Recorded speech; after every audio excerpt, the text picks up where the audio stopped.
A névoa fria da manhã se agarrava à mansão imponente, um reflexo do vazio que habitava o coração de Lucas.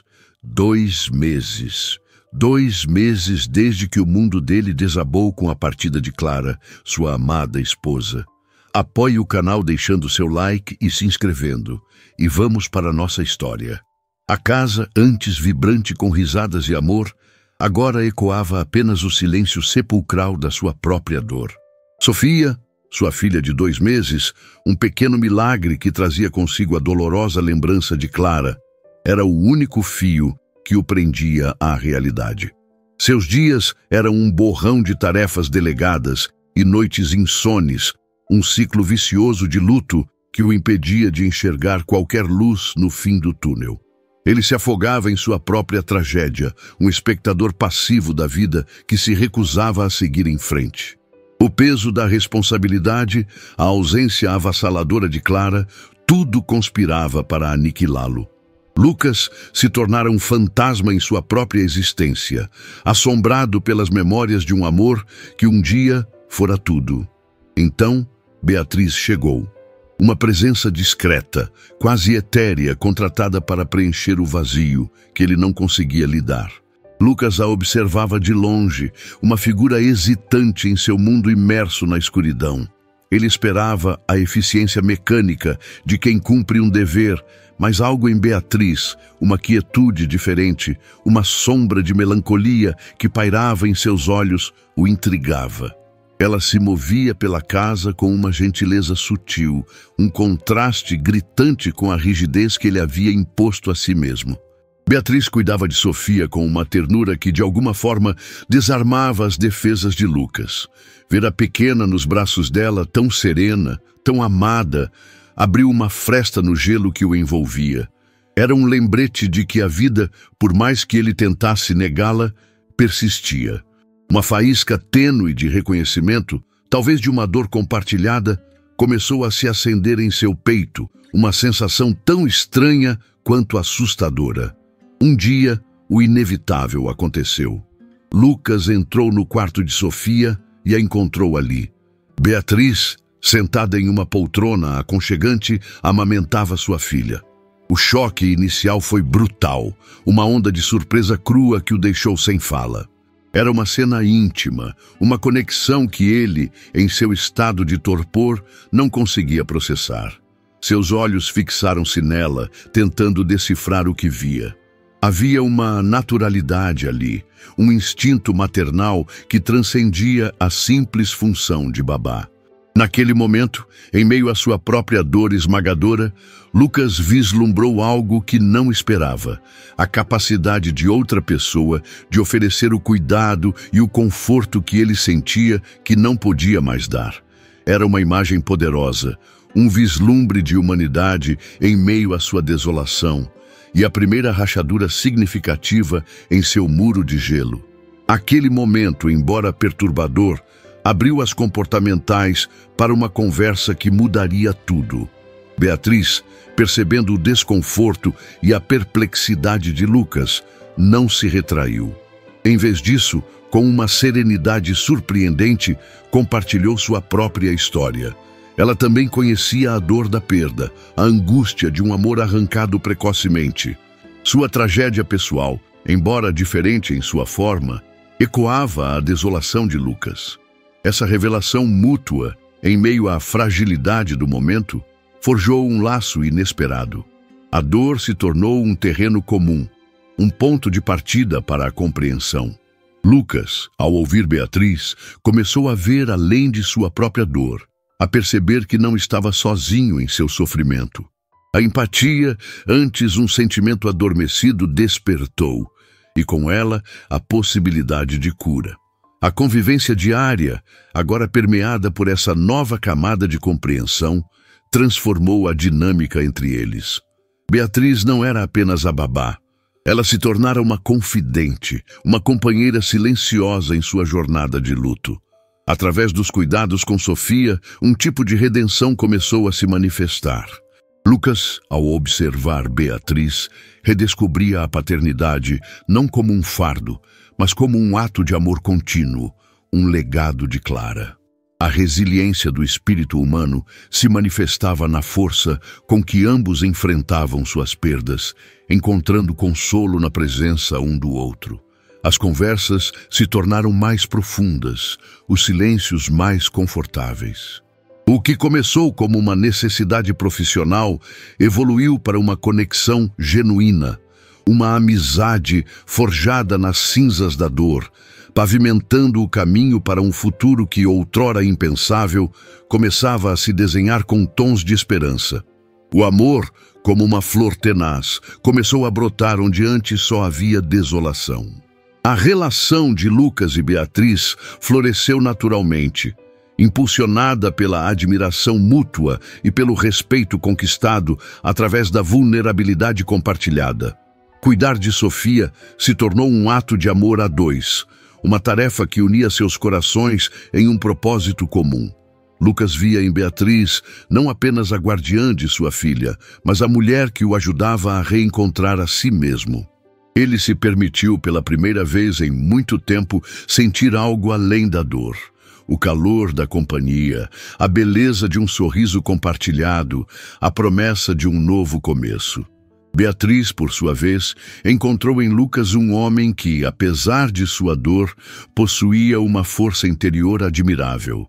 Ela se apaixonou pela doçura que ele demonstrava com Sofia, pela forma como seus olhos, antes sombrios, agora brilhavam com uma nova luz quando a olhavam.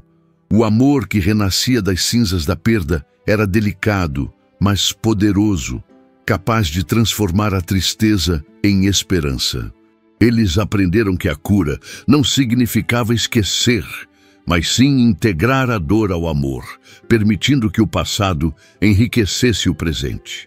A mansão, antes um mausoléu de memórias, começou a se encher de vida novamente, ecoando risadas e o som reconfortante de corações que, juntos, encontraram o caminho de volta para o amor, provando que mesmo após a mais profunda escuridão, a luz do amor sempre encontra uma forma de renascer. O cheiro de terra molhada e maresia ainda pairava na memória de Isabela, um contraste gritante com o ar rarefeito e perfumado da mansão imponente onde agora se encontrava. Aos 26 anos, vinda de um vilarejo onde o tempo parecia correr mais devagar, ela desembarcava em um mundo de luxo e silêncio, guiada pela esperança de um novo começo. A oportunidade de trabalhar como babá para o pequeno Miguel, filho do renomado empresário Eduardo, surgiu como um raio de sol em sua vida incerta. No entanto, ao cruzar o imenso portão de ferro forjado, Isabela sentiu o peso da atmosfera que a cercava, uma quietude quase palpável, carregada por uma dor profunda e invisível. A mansão, com sua arquitetura clássica e jardins impecavelmente cuidados, parecia guardar segredos e tristezas em cada recanto. Eduardo, 38 anos, era um homem que a cidade conhecia por sua genialidade nos negócios, mas que, em casa, se transformara em um fantasma. A tragédia do acidente que levara sua esposa o consumira, aprisionando-o em uma reclusão autoimposta. Ele se movia pela casa como uma sombra, os olhos turvos de uma saudade incurável, o semblante marcado por uma dor que se tornara sua companheira constante. Suas interações com Isabela eram breves, polidas, recheadas de regras e diretrizes rígidas, como se cada palavra dita pudesse evocar a memória do que ele tanto tentava esquecer. Para ele, a mansão era um santuário de luto, um labirinto onde se perder era a única forma de seguir em frente, ou assim ele pensava. Mas no centro desse universo de dor e regras havia Miguel, um menino de poucos anos, cujos olhos ainda guardavam a centelha da inocência, mas que, assim como seu pai, sentia a ausência que pairava no ar. Miguel era um pequeno raio de sol em meio à penumbra, um sorriso que lutava para romper a barreira invisível que o separava do mundo. Ele ansiava por brincadeiras, por carinho, por aquilo que o fizesse esquecer a tristeza que via refletida no rosto do pai. Isabela, com sua simplicidade e calor humano, percebeu imediatamente essa necessidade no menino. Ela sabia que por trás da fachada de regras e do muro de dor de Eduardo existia um coração jovem que apenas desejava, com todas as forças, voltar a sorrir. O primeiro encontro entre Isabela e Eduardo foi marcado por uma frieza glacial. Ela se apresentou com um sorriso tímido, mas ele mal ergueu o olhar, seus olhos fixos em um ponto distante, como se a presença dela fosse apenas mais uma tarefa em sua agenda sobrecarregada. As instruções foram dadas em um tom quase robótico, concisas e diretas, desprovidas de qualquer calor humano. A casa, ele a descrevia como um complexo operacional, onde cada indivíduo tinha um papel a desempenhar, e ela, a babá, era apenas mais uma engrenagem nessa máquina cuidadosamente orquestrada. Isabela, no entanto, não se deixou abalar.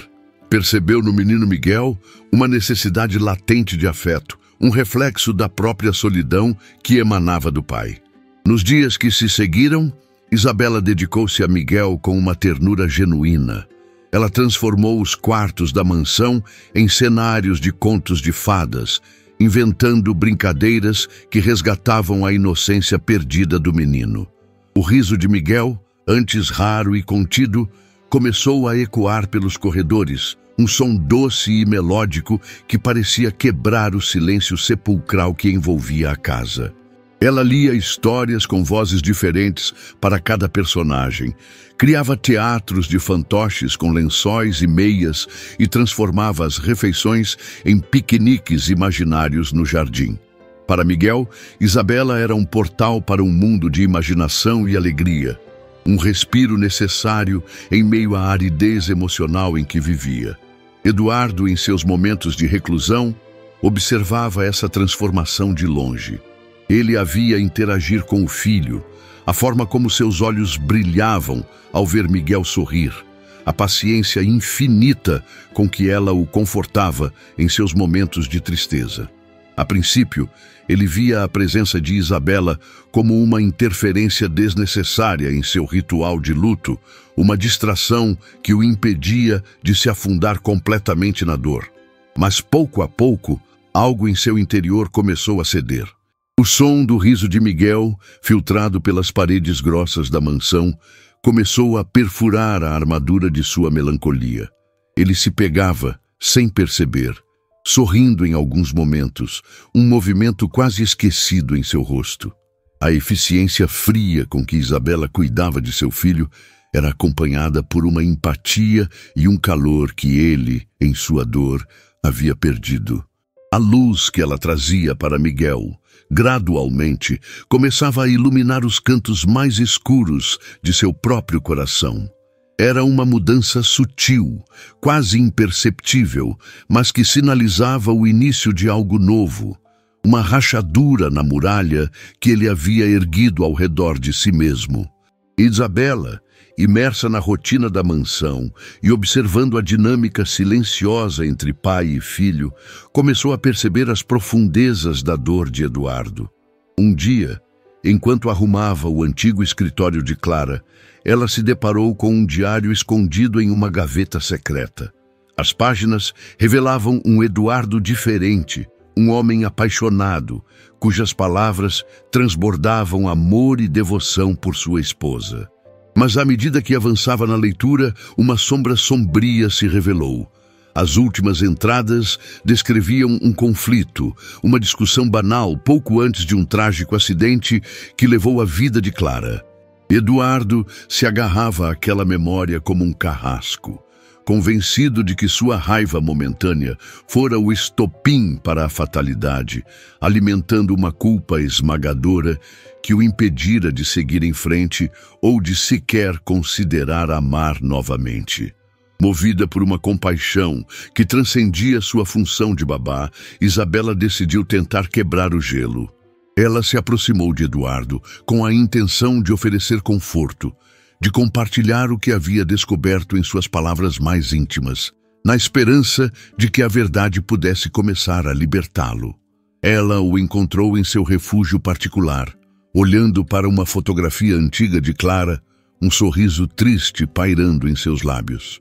Tentando ser gentil, ela mencionou o diário e as belas lembranças ali contidas, sugerindo que Clara o amaria vivo e feliz, e não aprisionado em uma espiral de arrependimento.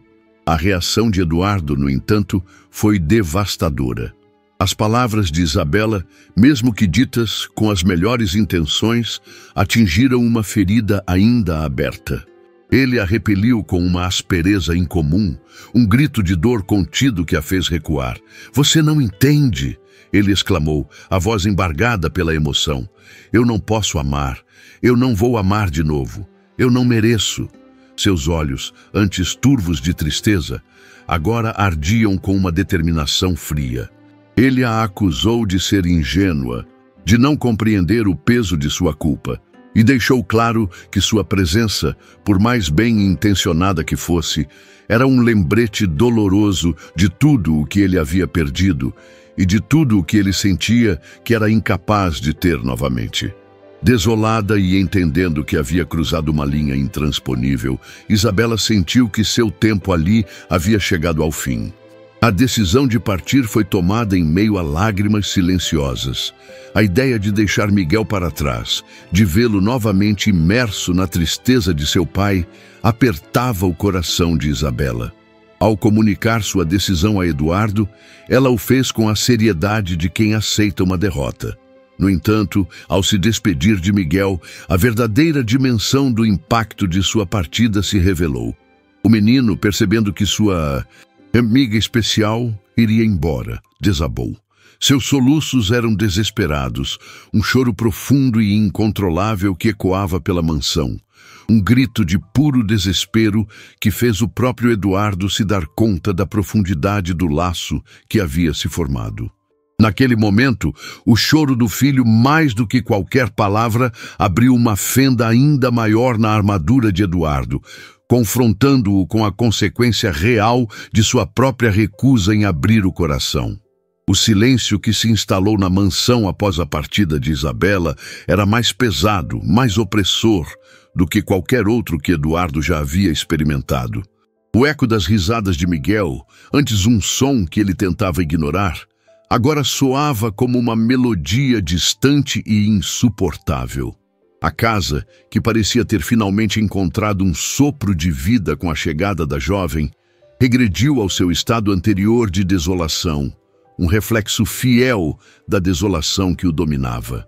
Eduardo se viu novamente imerso na escuridão, a ausência de Isabela tão palpável quanto a perda de Clara.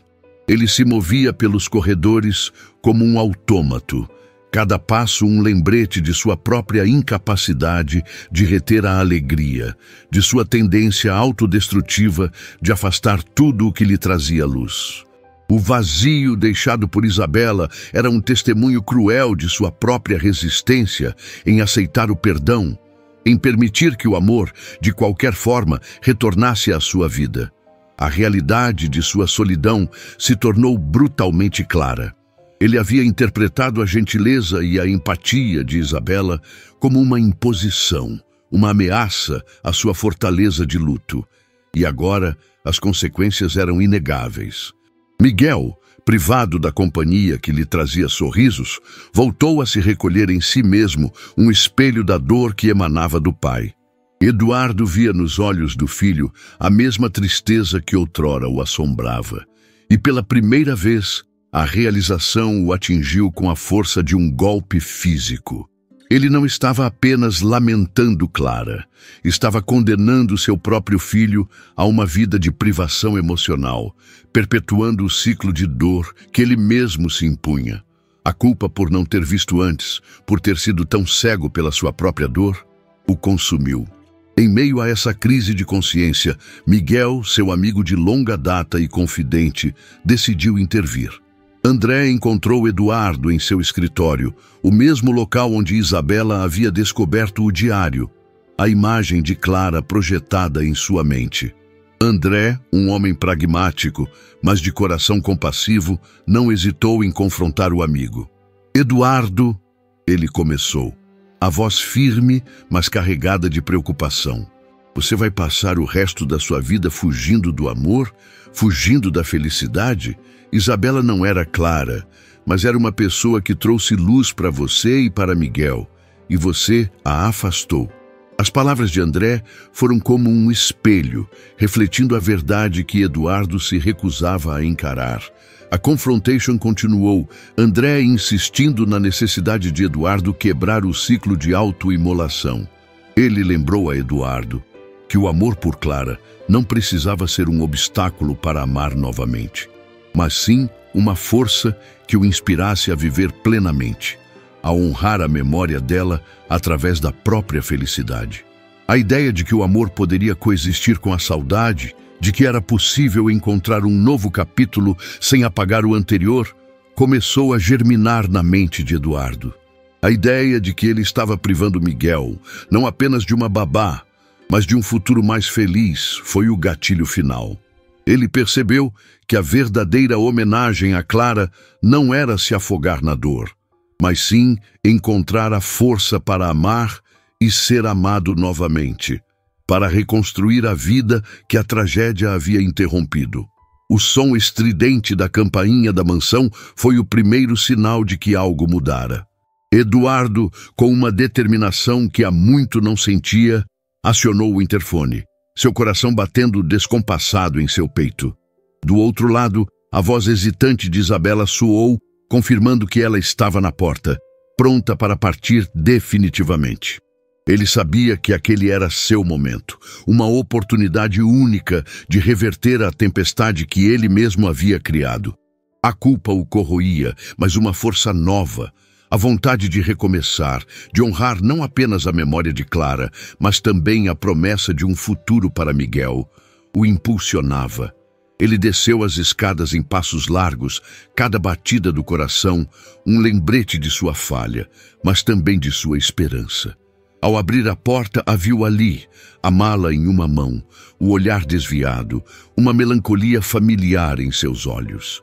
O impulso foi imediato, incontrolável. Ele não a deixou falar, antecipando as palavras de despedida.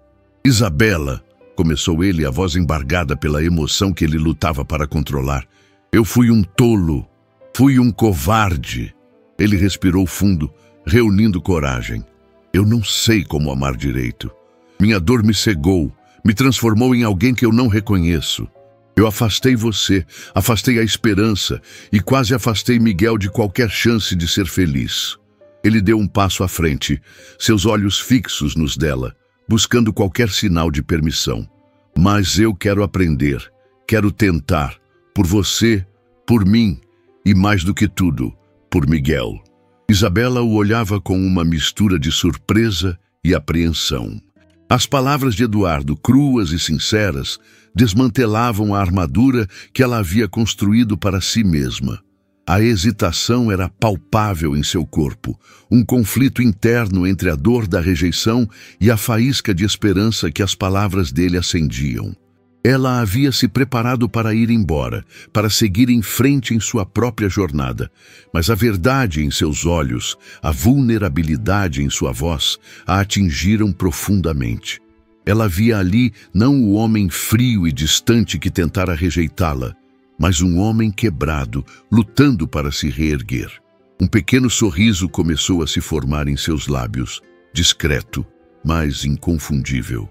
Ela via a verdade em sua confissão, a genuína vontade de mudança, e em seu próprio coração ela sentiu a reciprocidade, a mesma vontade de arriscar, de acreditar em um recomeço. Ela também queria ficar. Os meses que se seguiram àquele momento definidor transcorreram como um doce despertar. A mansão, antes um relicário de tristezas e sombras, transformou-se em um lar pulsante de vida e afeto. Os jardins, antes um testemunho mudo da desolação de Eduardo, agora floresciam em cores vibrantes, um reflexo da primavera que desabrochara nos corações dos seus moradores. As risadas de Miguel, antes tímidas e esporádicas, ecoavam livremente pelos corredores, preenchendo os espaços com uma alegria contagiante que parecia dissipar os últimos resquícios de melancolia. A presença de Isabela havia não apenas preenchido o vazio deixado pela antiga matriarca, mas também revitalizado a alma da casa, injetando-a com a vitalidade e o calor que há tanto tempo faltavam. Eduardo, transformado pela jornada de autoconhecimento e pela coragem de Isabela, redescobriu a paternidade com uma profundidade que nunca imaginara. O amor por Clara, outrora um fardo insuportável de culpa, agora se manifestava como uma força motriz, um legado de afeto que o inspirava a construir um futuro luminoso para sua família. Ele aprendeu que a dor da perda não precisava ser um abismo intransponível, mas sim uma cicatriz que, com o tempo e com o amor, poderia se tornar um símbolo de resiliência e força. A relação com Isabela evoluiu para um amor profundo e verdadeiro, construído sobre as bases sólidas da compreensão mútua, da empatia e do perdão. Isabela, por sua vez, encontrou em Eduardo e em Miguel o lar que nunca soubera que procurava. O amor que nasceu entre eles foi um presente inesperado, um desabrochar lento e sincero que floresceu onde antes existia apenas a dor e o vazio. Ela se tornou a âncora que guiou Eduardo de volta à luz, a mão gentil que o ajudou a reconstruir sua vida e a reacender seu coração. A dinâmica familiar se consolidou, com Miguel correndo despreocupadamente para os braços de ambos. Sua inocência protegida e nutrida por um amor que transcendia a própria tragédia. Juntos, firmes, eles formavam uma nova unidade, um testemunho da capacidade humana de superar a adversidade e encontrar a felicidade nos lugares mais inesperados. E Mansão, outrora palco de uma dor solitária, era agora o epicentro de um amor compartilhado, um farol de esperança onde a vida seguia, forte e resiliente, um novo começo marcado pela certeza de que o amor, em sua forma mais pura, sempre encontra um caminho.